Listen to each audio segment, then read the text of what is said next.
नमस्कार,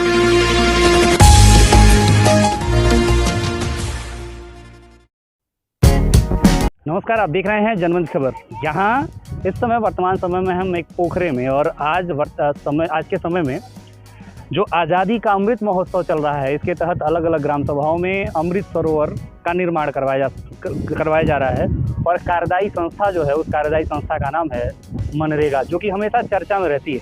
इस पूरे कार्यक्रम के तहत जब भी किसी ग्राम सभा में कोई भी विकास कार्य करवाया जाता है तो सरकार का और साथ ही अधिकारियों का यह फोकस होता है कि उसमें काम करने वाले जो भी मजदूर हों वो इसी योजना के अंतर्गत लिए जाएं और उनसे काम लिया जाए। इस पूरे योजना के संचालन के पीछे सरकार की अपनी एक अलग मंशा है।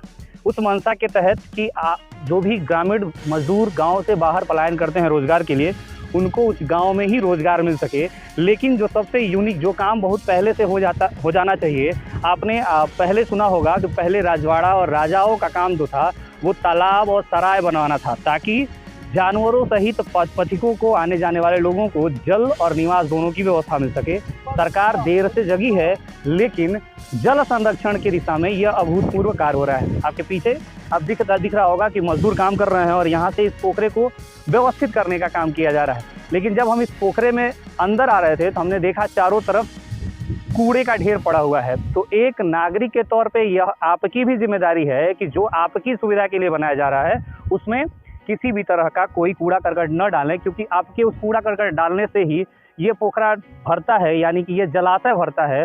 और जलाशय का उद्देश्य जो है वो दो तरीके का है, आपके जल स्तर को व्यवस्थित करना और आपके जल स्तर को बढ़ाना, ताकि पानी का संकट न हो सके।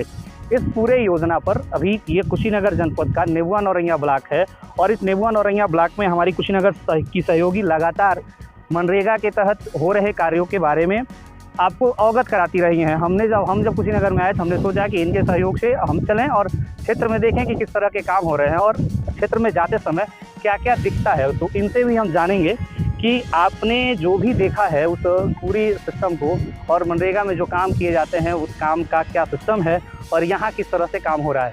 लगातार जनप्रतिनिधियों को कुशीनगर जनपद में आप अमृत सरोवर का भूमि पूजन करते हुए देखते होंगे और लगातार भूमि पूजन किया जा रहा है। वर्तमान समय में जिस पोखरे पे हैं उसके बारे में जानते हैं। कौन सा ग्राम सभा है और कौन सा पोखरा है?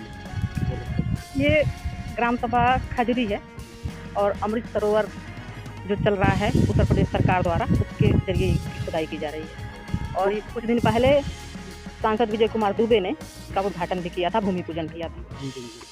तो जब भी मनरेगा के तहत आपने ढेर सारा क्षेत्र कवर किया है, मनरेगा के ढेर सारे काम देखे हैं, मानव दिवस का अपना एक सिस्टम है, मानव दिवस का मतलब क्या होता है, कितने मजदूर की दैनिक मजदूरी क्या होती है और किसी भी काम को करने के पीछे कौन कौन उत्तरदायी अधिकारी होते हैं। मनरेगा के तहत जो भी कार्य किए जा रहे हैं उसमें मजदूरों की जो मजदूरी है वो 213 रुपये है फिलहाल में, और इससे पहले कम था, धीरे धीरे बढ़ता जा रहा है। और सरकार की ये बहुत ही अच्छी योजना है जिससे कि जो गांव में गरीब तबके के लोग हैं उनको रोजगार मिल सके। और मनरेगा के तहत लगभग सभी ग्राम सभाओं में रोजगार दिया जा रहा है। अभी फ़िलहाल इस दौर में पोखरे की जो खुदाई का चल रहा है वो कुछ ज़्यादा ही है, जोरों शोरों पे है, जिसमें देखा जाए तो इसमें मुख्य भूमिका एपीओ की रहती है और सीडीओ। किंतु कुशीनगर में देखा जाए तो सीडीओ महोदय किसी भी ग्राम सभा में जो कार्य किए जा रहे हैं वहाँ पे आप देख सकते हैं, ना तो किसी खबर में उनकी तस्वीर आती है और ना ही आप कहीं सुने होंगे कि वो कुशीनगर में किसी भी कार्य स्थल पर वो पहुँचते हैं। तो सबसे बड़ी अनियमितता तो यही देखी जाती है। सवाल यही होता है कि अधिकारी एक ही जगह पे कितने जगहों पे जाएं, लेकिन एक गांव में किसी भी काम को क्रियान्वित करने के लिए एक सरकारी कर्मचारी नियुक्त होता है जिसको हम सचिव कहते हैं। तो सचिव की उपलब्धता ग्राम सभा स्तर पर भी काफ़ी कम है और यहाँ जहाँ पे हम लोग वहाँ भी नहीं दिख रहे हैं। तो कारण क्या है इसके पीछे? अब कारण तो बहुत बड़ी है। पहली बात कि जो विकासखंड नेबुआ नौरंगिया है उसमें एक सचिव को 6 ग्राम सभा है, उसको 6 ग्राम सभा देखना है। उसमें भी एक दिन उन्हें नियुक्त किया गया है कि वो एक दिन, हफ्ते में एक दिन एक ग्राम सभा में बैठेंगे, तो वहाँ भी नहीं पाए जाते हैं। आप जाके किसी भी मस्ट्रोल चलता है, उसका मस्ट्रोल जारी किया गया है कि फला दिन फला सेक्रेटरी जो है फला गांव में बैठेंगे, हाँ सूची जो जारी की गई है उसके अनुसार भी वो लोग रहते नहीं हैं। अभी आप यहाँ देख रहे हैं फिलहाल काम चल रहा है, यहाँ पे किसी न किसी अधिकारी का होना अनिवार्य था, लेकिन यहाँ पर कोई बाकी चीज़ों को, बाकी टेक्निकल एस्पेक्ट को स्पष्ट कर दूं कि कभी भी सरकारी योजना में जो काम किया जाता है उसका जियो टैगिंग होती है, उसकी वीडियोग्राफी होती है, उसकी फ़ोटोग्राफी होती है, और उसके बावजूद, इतने सारे सिस्टम के बावजूद अगर हम किसी जगह पे खड़े होकर उसकी अनियमितता दिखाएं तो ये अपने आप पे सिस्टम पे सवाल उठाता है कि आखिर वो सारे साक्ष्य जो जुटाए जाते हैं उन साक्ष्यों के साथ तोड़ मरोड़ कैसे किया जाता है।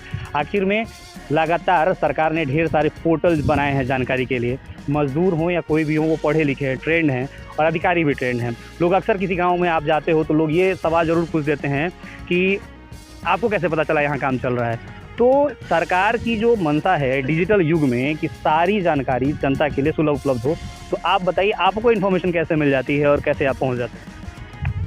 आज इस दौर में उत्तर प्रदेश में सब कुछ पारदर्शी है।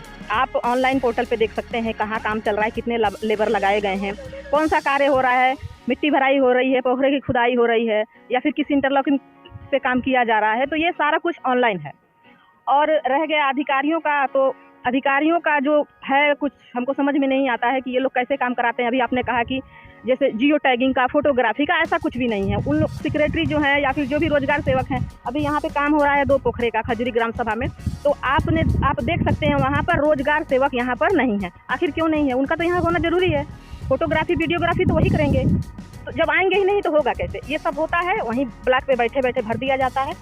अपने हिसाब से भरेंगे लोग, कौन आया था कौन नहीं आया था, कितने बजे तक काम हुआ, सब मर्जी से होता है। इन लोगों का जो सिस्टम है ऑनलाइन कुछ भी नहीं है, केवल सरकारी सिस्टम ऑनलाइन है, बाकी जो अधिकारी हैं, कर्मचारी हैं, उनका कार्य ऑनलाइन नहीं है। तो आपने ये परिचर्चा देखी मनरेगा के तहत, और सबसे बड़ी बात है कभी भी किसी भी कार्य योजना को बनाने में वहाँ पे एक पोस्ट और एक स्लैब लगता है।